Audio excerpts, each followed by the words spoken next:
અમિતભાઈ શાહ સાહેબનું માર્ગદર્શન અને મહારાષ્ટ્રના સૌ આગેવાનો અને કાર્યકર્તાઓએ મહારાષ્ટ્રના મતદારોમાં જે વિશ્વાસ સંપાદન કર્યો એનું પરિણામ મહારાષ્ટ્રમાં મળ્યું અને ગુજરાતમાં પણ ગુજરાતના મુખ્યમંત્રી શ્રી ભૂપેન્દ્રભાઈ પટેલ એમની આગેવાનીમાં થયેલા વિકાસના કામો અને ત્યાંના આગેવાનો અને કાર્યકર્તાઓ કરેલી જહેમત એનું પરિણામ ગુજરાતમાં પણ મળ્યું. ગુજરાતમાં કોંગ્રેસે ભારતીય જનતા પાર્ટીમાંથી એક વ્યક્તિને ત્રિપક્ષીય જંગ માટે ઊભો રાખ્યો, પરંતુ એમના કારનામા એમાં એ ફાવી શક્યા નહીં. માવજી પટેલ જેમણે ઊભો રાખ્યો હતો એમણે પાવરની વાત કરતા હતા. ભારતીય જનતા પાર્ટીના કાર્યકર્તાઓના પાવરનો સ્વાદ એ માવજીભાઈને ધૂળ ચાટતા કરી દીધા.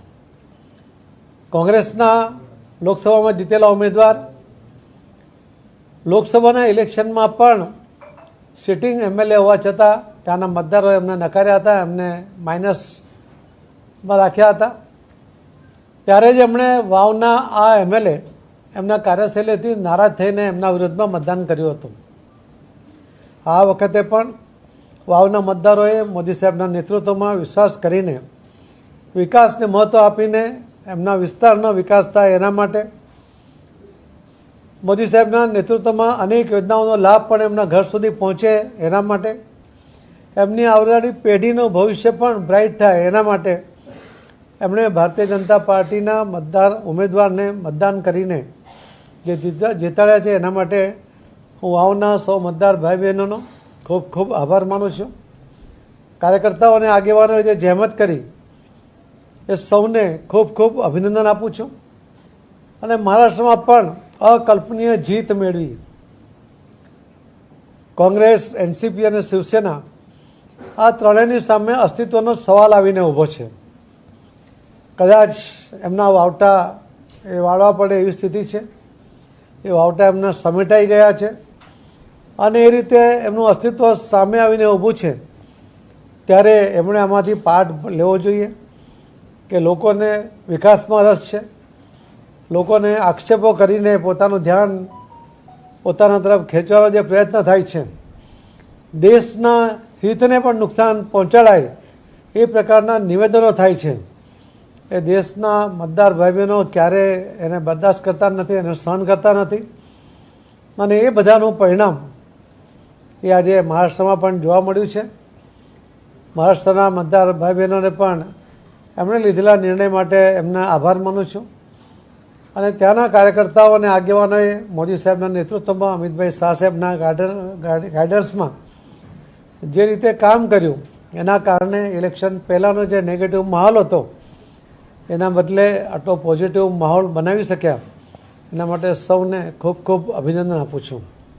અને વિશ્વાસ છે કે મોદી સાહેબના નેતૃત્વમાં દેશ જે રીતે પ્રગતિ કરી રહ્યો છે એના સારા ફળ એ મહારાષ્ટ્રને પણ મળશે જ એવો મને વિશ્વાસ છે. ધન્યવાદ. સર, બટેંગે અને કટેંગે એક નો શેપ છે, તો આ જે સ્લોગન છે આ વખતે ચૂંટણીમાં કેટલું કામ રહ્યું છે? બટેંગે તો કટેંગે અને એક છે તો સેફ છે. આ બંને વાક્યનો અર્થ બહુ સ્વાભાવિક છે. કોઈ પણ સામાન્ય માણસ સમજી શકે છે કે જો ભાગલા પડે તો તમારી શક્તિ ઓછી થાય છે. ને એટલા જ માટે મોદી સાહેબે કહ્યું હતું કે એક છો તો સેફ છો. અને એ વાત સૌના ગળે ઉતરી છે. આ વખતે ન કોઈ બટા ઉસકે લીએ ન કોઈ કટા એ વાત પણ સાબિત થઈ છે. અને જે વાતનો વિરોધ કરતા હતા કેમ કે એ વાત દેશની એકતાની હતી, એ વાત વિકાસ માટેની હતી કે જો બટેંગે તો વિકાસમાંથી પણ તમે કપાઈ જશો, એ મુદ્દો એમાં હતો. અને એ સ્વાભાવિકપણે લોકોએ આ બંને મુદ્દાને સ્વીકાર્યા અને એના કારણે એમણે મોદી સાહેબના નેતૃત્વમાં ફરી ખૂબ મોટું મતદાન કરીને જીત અપાવી છે. ધન્યવાદ.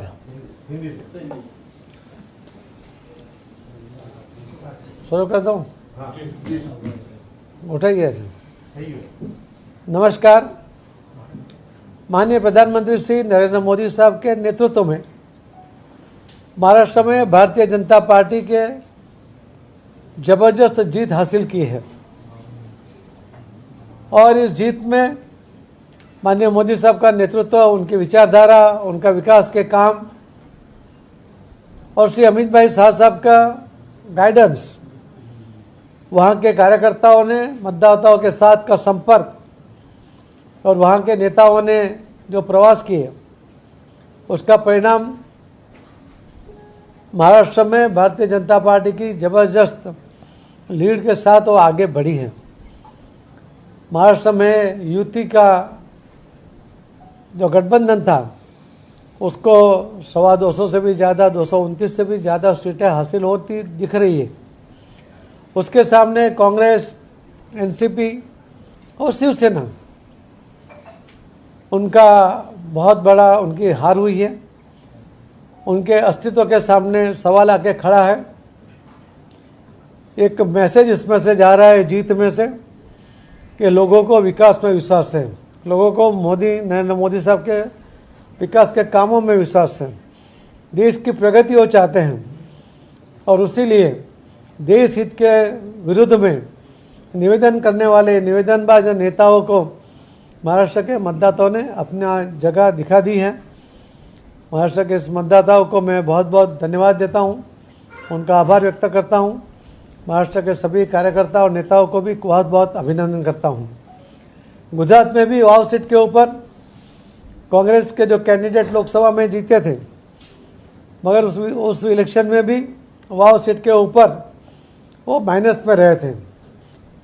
वाव के लोगों को 2017 में जो कैंडिडेट के जिताया था उसकी कार्यशैली से उनकी नाराजगी थी, इसीलिए उन्होंने लोकसभा में भी उनको वोट नहीं दिए और इस बार भी ये तय था कि कांग्रेस को हारना था। उन्होंने भारतीय जनता पार्टी के कैंडिडेट को अपक्ष उम्मीदवार बना के त्रिपक्षीय जंग बनाया, फिर भी उसमें वो कामयाब नहीं रहे। जो मौजी भाई पटेल निवेदन कर रहा था, पावर की बात कर रहा था, भारतीय जनता पार्टी के कार्यकर्ताओं ने, कार्यकर्ताओं का जो पावर है उसका स्वाद उसको दिखाया, उसको स्वाद चखाया और वाव की सीट जीतते हुए गुजरात विधानसभा में 162 की संख्या भारतीय जनता पार्टी के एमएलए की हो गई है। उसके लिए मैं गुजरात के मुख्यमंत्री को भी अभिनंदन करता हूं, सभी कार्यकर्ता और आगेवानों को भी बहुत बहुत अभिनंदन करता हूं। बहुत बहुत धन्यवाद। इस बार चुनाव में बटेंगे तो कटेंगे, एक है तो सेफ है किनारे, क्या सही मायने में लोगों ने स्वीकार किया? माननीय प्रधानमंत्री श्री नरेंद्र मोदी साहब ने जो बात कही है वो बहुत स्वयं स्पष्ट है कि एक है तो सेफ है। 5 भाइयों भी जब एक होते हैं, जब उसका कोई नाम नहीं लेता, उनको कोई तकलीफ नहीं पहुंचा सकता, और अगर वो एक नहीं रहते हैं तो सेफ नहीं रहते हैं, तो बहुत स्वाभाविक बात है। बटेंगे तो कटेंगे, ये भी बहुत स्वाभाविक बात है कि अगर ये वोट बट जाता तो भारतीय जनता पार्टी को नुकसान होता, लोगों को नुकसान होता। लोगों ने देश हित देखा, अपना हित देखा, आने वाली पीढ़ी का फ्यूचर देखा और इसीलिए उन्होंने बटने के बजाय एक रहे और जो काटना चाहिए था उनको काट भी दिया।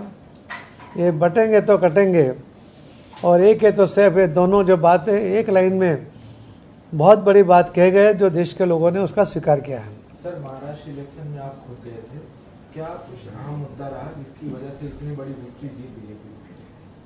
महाराष्ट्र के प्रवास में मैं सिर्फ 2 ही दिन गया था और वहाँ के करीब 15 सीटों के ऊपर मैं प्रचार करने गया था और मेरे जाने के पहले ही वहाँ के मतदाता भाई बहनों ने एक निर्णय कर लिया था, उन्होंने मन बना लिया था कि महाराष्ट्र में भारतीय जनता पार्टी के कैंडिडेट को जिताना है और कई मुद्दे, और उसके अंदर मोदी साहब में विश्वास, मोदी साहब के द्वारा जो योजनाएं बनी हैं वो विकास की योजना का लाभ उन तक मिले, पूरा देश की जो प्रगति हो रही है उसी तरह महाराष्ट्र की प्रगति हो, उसी में उन्होंने अपना हित देखा और यही मुद्दे के ऊपर उन्होंने भारतीय जनता पार्टी की फेवर की है, महायुति की फेवर की है। कांग्रेस और जो शिवसेना है उद्धव ठाकरे, उनको लेकर क्या कहेंगे, क्योंकि अब बीजेपी वहाँ बहुमत में पूर्ण रूप से आ गई?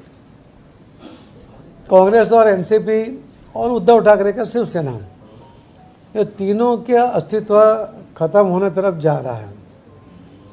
और जो लोकसभा में सिर्फ 99 सीट जीते थे वो भी युति के साथ जीते थे। वो ऐसा प्रचार कर रहे थे जैसे उन्होंने 543 में से 99 लाए तो 100 में से लाए हैं। इस तरह का वातावरण उन्होंने बनाया। उन्होंने बहुत मोदी साहब के विरुद्ध में भी और देश हित के विरुद्ध में भी बहुत से निवेदन किए। उनका जो बचपना उसके अंदर दिख रहा था।